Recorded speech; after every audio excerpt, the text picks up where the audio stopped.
পহেলা বৈশাখ উদযাপনের তিনটি স্তর আমরা পাই।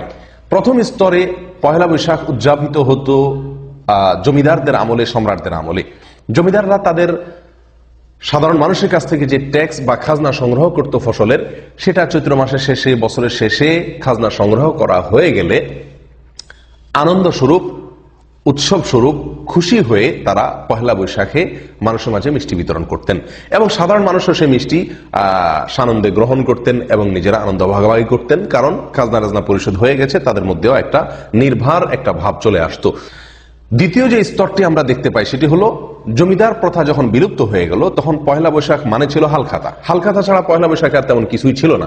সারা বাংলাদেশে আনাচে কানাচে, শহরে বন্দরে সব জায়গায় সকল দোকানদাররা পহেলা বৈশাখ উপলক্ষে দোকানকে সাজগোজ করিয়ে যে সমস্ত ক্রেতারা সারা বছর বাকি নিয়েছেন তাদেরকে উৎসাহ দিতেন, তাদেরকে জন্য কার্ড বিতরণ করতেন, দাওয়াত দিতেন, যাতে পহেলা বৈশাখ সকালে এসে দোকানে তাদের পূর্বের দেনা পরিশোধ করে নতুন খাতা খোলেন এবং হালনাগাদ করেন তাদের দেনা পাওনার হিসাব নিকাশকে, এবং এই উপলক্ষে কিছু মিষ্টি মন্ডা ইত্যাদি খাওয়ানোর ব্যবস্থা করতেন।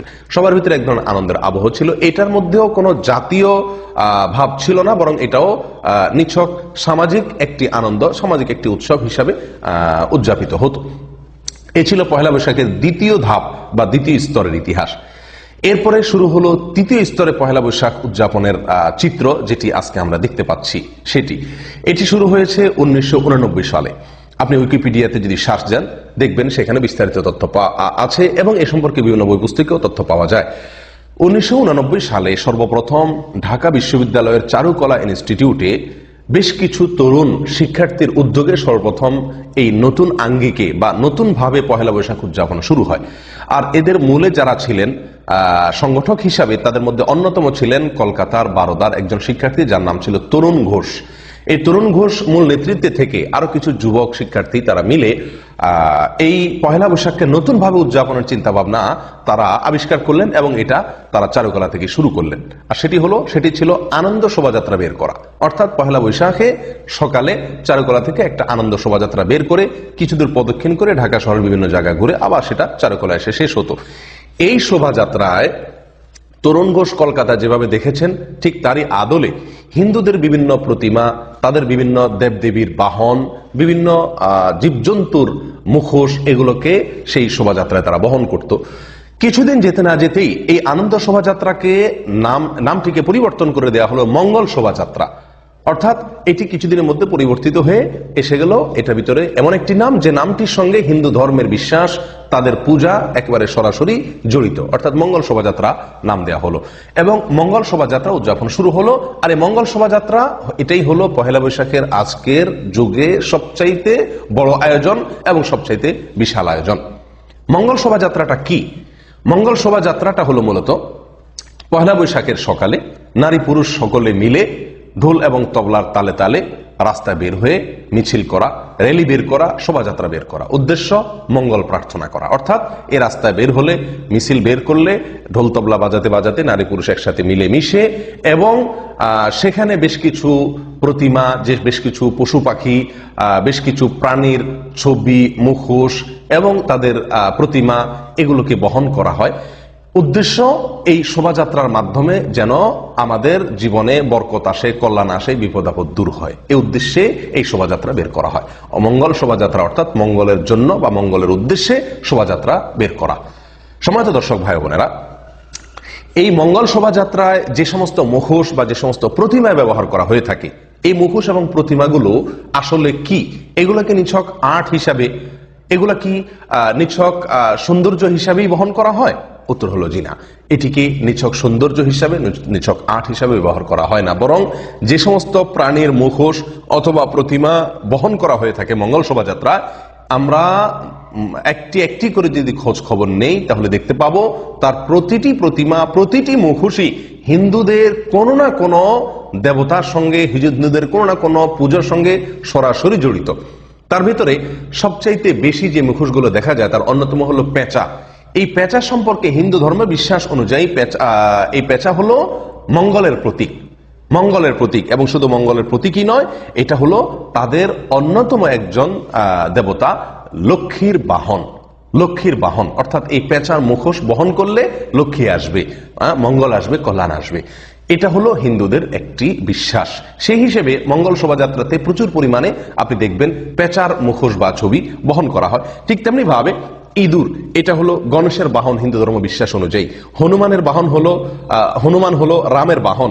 হাঁস, এটা হলো সরস্বতীর বাহন। আপনি মঙ্গল শোভাযাত্রায় হাঁস দেখতে পারবেন অনেক পরিমাণে। তেমনি ভাবে হাতি এবং বাঘ এবং সিংহ, এগুলো হলো দুর্গার বাহন। আপনি মঙ্গল শোভাযাত্রায় প্রচুর পরিমাণে বাঘ সিংহের মুখোশ আপনি দেখতে পাবেন, এটা হলো দুর্গার বাহন। গাভী, এটা হলো রামের সহযাত্রী। ময়ূর, এটা হলো কার্তিকের বাহন, এটাও আপনি দেখতে পাবেন মঙ্গল শোভাযাত্রায়।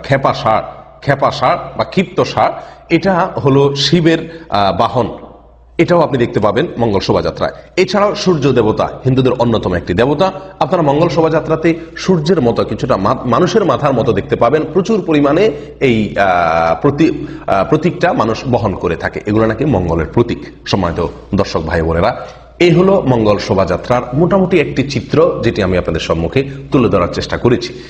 এই মঙ্গল শোভাযাত্রায় যেই প্রতিমাগুলো বা যেই মূর্তিগুলো, যে ছবিগুলো বহন করা হয়ে থাকে, এগুলো যে নিছক সৌন্দর্যের অংশ নয়, এগুলো যে নিছক আর্টের জন্য নয়, এগুলো বহন করা হয় এক ধরনের উপাসনা হিসাবে, এক ধরনের প্রার্থনার অংশ হিসাবে। এগুলো নিয়ে বের হলে রাস্তায়, তাহলে কি হবে? মঙ্গল নেমে আসবে। ঠিক যেমনি ভাবে হিন্দুরা তাদের পুজোয় মঙ্গল শোভাযাত্রা বের করে একই নামে, ঠিক সেই নাম এবং সেই কাজ, সেগুলোর সবগুলোর সমাহার রয়েছে মঙ্গল শোভাযাত্রা। বরং আমরা বলতে পারি হিন্দুরা 12 মাসে 13 পূজা করে। যে সমস্ত প্রাণী, যে সমস্ত দেবতার বাহনের সঙ্গে তাদের ভক্তি জড়িত, বিশ্বাস জড়িত, সেগুলোকে আমরা একদিনে বর্ষবরণের নামে করে থাকি, শুধুমাত্র মঙ্গল শোভাযাত্রার মাধ্যমে। আর সমাজ দর্শক ভাই বোনেরা, কেউ বলতে পারেন এই সমস্ত ছবিগুলো, এই সমস্ত মুখোশগুলো, কার্টুনগুলো, এগুলো নিছক আনন্দের জন্য, মজা করার জন্য, বা আর্ট হিসাবে, সৌন্দর্য হিসাবে, অথবা আমাদের গ্রামীণ বা লোকজ ঐতিহ্যকে ফুটিয়ে তোলার জন্য এগুলোকে ব্যবহার করা হয়ে থাকে মঙ্গল শোভাযাত্রায়। আমি বিনয়ের সঙ্গে বলবো যে বিষয়টি এরকম না। তার কারণ হলো, আপনি মঙ্গল শোভাযাত্রার আয়োজক, চারুকলা ইনস্টিটিউটের বিভিন্ন শিক্ষক এবং এটার আয়োজক কমিটির আহ্বায়ক, তাদের যদি বক্তব্যগুলোকে আপনি একসাথ করেন, তাহলে আপনি নিশ্চিত হতে পারবেন যে মঙ্গল শোভাযাত্রা এটি বের করা হয় দেশের মানুষের সমৃদ্ধির জন্য, বরকতের জন্য, কল্যাণের জন্য। এবং এই শোভাযাত্রা যে সমস্ত মুখোশ, যে সমস্ত প্রতিমা, যে সমস্ত কার্টুন, যে সমস্ত ছবি বহন করা হয়ে থাকে, সেগুলোও এই জন্যই বহন করা হয়ে থাকে যেন মঙ্গল আসে। অর্থাৎ হিন্দুদের বিশ্বাসের একেবারে অবিকল বিশ্বাস এখানে কাজ করছে এই সমস্ত প্রতিমা, এই সমস্ত ছবিকে বহন করার পেছনে। আপনি যদি প্রমাণ জানতে চান, আমি আপনাকে অনুরোধ করব, দয়া করে চলে যান আপনি অনলাইনে bdnews24.com, বাংলাদেশে অত্যন্ত পরিচিত একটি অনলাইন নিউজ পোর্টাল। তার 2014 সালের 14ই এপ্রিল পহেলা বৈশাখ এবং মঙ্গল শোভাযাত্রাকে কেন্দ্র করে কয়েকটি রিপোর্ট সেখানে প্রকাশিত হয়েছিল। তার ভিতরে একটি রিপোর্টের শিরোনাম ছিল লক্ষ্মী পেঁচায় সমৃদ্ধি, গাজী ও বাঘ দুঃসময়ের কান্ডারি। লক্ষ্মী পেঁচায় সমৃদ্ধি, লক্ষ্মী পেঁচা থাকলে সেখানে সমৃদ্ধি আসে, গাজী এবং বাঘ থাকলে সেটা দুঃসময়ের কান্ডারির ভূমিকা পালন করে। এবং এটি হলো মূল শিরোনাম রিপোর্টের। আর সেই bdnews24.com এর নিজস্ব রিপোর্টারের রিপোর্টে ভেতরে আয়োজকদের বিভিন্ন বক্তব্য উঠে এসেছে, তারই আলোকে কোট করে শিরোনাম করা হয়েছে এটি। তার একটি অংশ আমি আপনাদেরকে শুনাই। এখানে লোকজ ঐতিহ্য বলা হচ্ছে, যদিও আসলে হিন্দু ঐতিহ্যের নানা প্রতীক নিয়ে সমৃদ্ধ বাংলাদেশ প্রত্যাশায় করা এই শোভাযাত্রায় স্থান পেয়েছে। এখানে লক্ষ্য করুন যে সমৃদ্ধ বাংলাদেশ এটার প্রত্যাশায়, এটার আশায় এই শোভাযাত্রা বের করা হয়, এবং সেই শোভাযাত্রায় যাতে সমৃদ্ধি আসে সেই আশায় এখানে স্থান পেয়েছে মা ও শিশু, হাঁস ও মাছের ঝাঁক, বিড়ালের মুখে চিংড়ি, শখের হাঁড়ি, ইত্যাদি ইত্যাদি ইত্যাদি। অর্থাৎ এই যে মুখোশগুলো, এই যে প্রতিমাগুলো বহন করা হয়ে থাকে, সম্মানিত দর্শক ভাই বোনেরা, এটি নিছক সৌন্দর্য বা আর্টের জন্য নয়। এটি করা হয় এই জন্য যে এগুলো নিয়ে বহন করলে নাকি কল্যাণ আসবে, মঙ্গল আসবে, যেমনটি হিন্দুরা বিশ্বাস করে। সম্মানিত ভাই বোনেরা, এই হলো মঙ্গল শোভাযাত্রার সাধারণ চিত্র। এখন এই মঙ্গল শোভাযাত্রাকে আপনি কি বলবেন?